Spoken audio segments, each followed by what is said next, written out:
আমি আইছি একটা হসপিটালের থেকে নিরামার মাদারীপুর 5 দিন ছিলাম। 5 দিনে আমার 30,000 টাকা ব্যয় হয়েছে। এখানে আইছি, এখানে আইয়া আমি সুস্থ 3 দিন আমার বাচ্চা সুস্থ হয়েছে। কইছে যে হাম হয়েছে। আমারে কইলো কি ভাই একটা পরীক্ষা দিতে হইব, এখানে পরীক্ষাটার দাম 900 টাকা, কিন্তু এখানে ক্লিয়ার বোঝা যাবে না। আপনি সিএমএ যে আপনার পরীক্ষা করতেন আপনি করলে করতে পারেন, কিন্তু ওখানে দিলে আপনার রেপোর্টটা 100 হইব, আপনার চিকিৎসা দিতাম না। যে তুমি বাচ্চা অসুস্থ বাচ্চা নিতে পারবেন না, তাহলে কি করা যাব? একটা দিছে ওখানে যে একটা রিসিপ্ট একটা ডিব্বা আনছি, আইনা ওনার রক্ত এখান থেকে দিচ্ছে, আবার নিয়ে আসছি। মনে করেন 3 দিন গেছি একটা রিপোর্টের লেগিয়া। আর অন্য কোনো হসপিটালে গেলে রিপোর্ট দিতে দিতে বাচ্চা অসুস্থ করে গেলা, মারি করে গেলায়, দৌড়াইতে দৌড়াইতে জীবনে কিছু থাকে না। একটা রিপোর্টে আমার বাচ্চা সুস্থ। এটা হলো শ্বাসকষ্ট, নিউমোনিয়া আর এই যে হাম।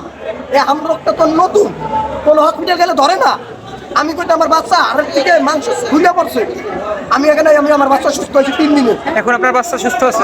আলহামদুলিল্লাহ, আমি আজকে রিলিজ পাইছি। এই যে এখন দিয়ে দিব, এখন রিলিজ দিয়ে দিব 7 দিনের কোর্স। এখন 5টা দিছে, 5টা ছুটি আমার বাচ্চা সুস্থ।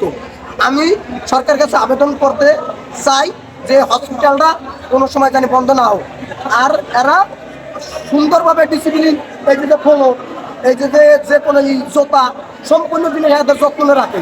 কোনো ব্যক্তি বলতে পারবো না যে হসপিটালটা খারাপ। আমার মাত্র 8,000 টাকা গেছে এই 5 দিনে, এখানে খাওয়া খরচ পর্যন্ত আর দিন চালা। সাথে 11টার পরে কাউন্সিলিং হয়েছে, তখন আমি ডাক্তারকে বলছি, ডাক্তার বললো যে আপনার বাবুর অক্সিজেনটা খোলাই ফেললে বাবুর গায়ের রং চেঞ্জ হয়ে যায়, অর্থাৎ অক্সিজেন নিতে পারছে না 10 মিনিটের জন্য। কিন্তু এখন সরকার বলছে 72 ঘন্টার মধ্যে রুগী সরাই নিতে। কিন্তু এই রুগী, যে রুগী 10 মিনিট অক্সিজেন ছাড়া থাকতে পারে না, সেই রুগীর সেই বাচ্চার আমি কীভাবে অন্য হাসপাতালে ট্রান্সফার করবো? সরকার আগে এই বাচ্চাগুলার ট্রান্সফার করার ব্যবস্থা বা চিকিৎসার ব্যবস্থা সুস্থ করে তারপরে হাসপাতাল বন্ধ করুন। কিন্তু আমার প্রশ্ন হচ্ছে, এই বাচ্চা যেগুলো এনআইসিতে আইসিতে আছে, কয়েকশো বাচ্চা আছে যেগুলো লাইফ সাপোর্ট আছে, এই রুগী তো সরানো সম্ভব না। সুতরাং 72 ঘন্টা বুঝি না, আগে এই বাচ্চাদের ট্রিটমেন্ট হবে, তারপরে হাসপাতাল বন্ধ হবে, এর আগে নয়। তাদেরকে বলছে যে আমরা আপনার বাবাকে তো মেডিসিন ওয়ার্ডে রেফার করার কথা, তাহলে আমরা মনে হয় যে আপনার বাবাকে মেডিসিন ওয়ার্ডে রেফার করতে পারবো না।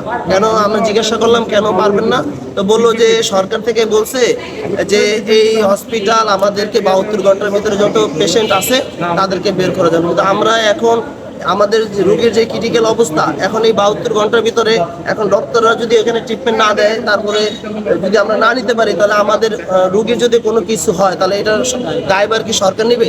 যদি সরকার নেয়, যদি সরকার উদ্যোগে যে না তোমাদের এখানে যে ট্রিটমেন্টটা হয় 8 দিনে, ঠিক আছে, আমরা তোমাদেরকে অন্য কোথাও ওই ব্যবস্থা করে দেবো, তাহলে আলহামদুলিল্লাহ আমরা মেনে নিব।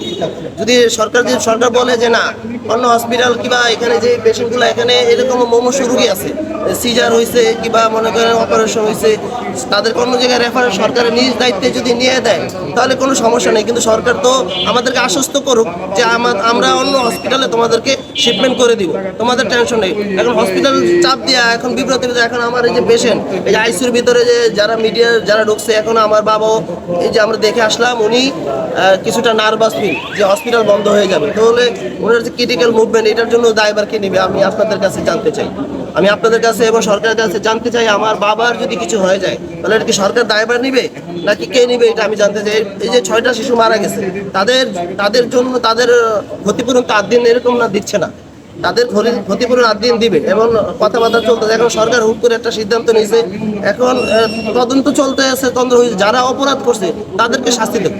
আমার কথা হলো তারা যদি এটার সাথে সম্পৃক্ত থাকে, জড়িত থাকে, অন্য কারো পকেটে এই কাজটা করে থাকে, তাদেরকে শাস্তির আওতায় আনবে। কিন্তু এই জন্য পুরো 8 দিন বন্ধ করে দেবে, এটা আমরা চাই না।